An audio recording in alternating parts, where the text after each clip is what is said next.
த்ரிஷாவோட நாய் உனக்கு இதுல அதுகிட்ட முத்தம் கொடுத்தாரு. நான் அதை சொல்ல வரல, நான் பொதுவா கேட்டேன். தனி மனித தாக்குதல் சார். ஓ அப்படியா? நான் என்ன சொல்றேன், விஜய் வந்து த்ரிஷா வச்சிருக்காரு. நான் சொன்னேன் கார்ல கண்ணாடி இருக்கு இல்லையா, அதுவும் இறக்கல, அப்படியே சர்ன்னு போயிட்டாரு. த்ரிஷா வந்து ஒரு போட்டோ போடுறாங்க, நாய் கூட விஜய் கொஞ்சிருக்காரு.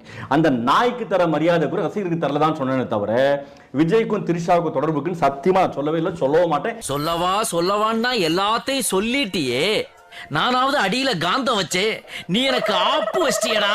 விஜய் வீட்டு பக்கத்துல நடிகர் இவருக்கார பாரதிஜா பையன் மனோஜ், எனக்கு க்ளோஸ் ஃப்ரெண்ட். மனோஜ் அப்ப சொன்னாரு, இந்த பாருங்க தலைவர் 2 மணிக்கு நான் பாக்குறேன் த்ரிஷா வந்து வெளியே போகுது விஜய் வீட்டுல இருந்து சொன்னாரு. என்னையா சொல்றேன்? உண்மைதாயா சொல்றேன்? நான் இப்ப வெளியே சொன்னேன், அது நம்ம தேவையில்லாத விஷயங்கள். அங்க கதவு திறந்து இருக்குது, அது போகுது, கதவு மூடினா வெளியே போகுது, நமக்கு என்ன பண்ண முடியும்? நமக்கு தேவையில்லாத விஷயம். ஸ்டாப். நீ வைக்கிறது ஆப்புங்கிறது நல்லா தெரிஞ்சு போச்சு. நீங்க என்ன நினைக்கிறீங்க தெரியும் எனக்கு. அன்னைக்கு த்ரிஷா விஜயும் கீர்த்தி சுரேஷ் மேரேஜ் போனாங்களே, அதை வச்சு அதை நினைச்சிட்டு நான் சொல்றேன் நீங்க நினைக்கிறீங்க. ஐயோ கர்ம கர்மா, இப்படியா நான் எங்க நினைச்சேன்? நான் நினைக்கவே இல்லப்பா. நினைச்சடா. இப்போ வந்து ரைட்டு, பரந்தூர் விமான நிலையத்தில் பிரச்சனை நடக்குது. ஒரு 2 வருஷமா விஜய் கட்சி ஆரம்பிச்சிட்டாரு. ஆனா 1 வருஷமா போவே இல்லை, விஜயே போல. ஒரு முறை போயிருக்காரு, ஒரு முறை அட்டனன்ஸ் போட்டு வந்துட்டாரு. என்ன பண்றது, நம்ம அப்படித்தானே பண்ணி ஆகணும், பிஸியா இருக்கோம்ல.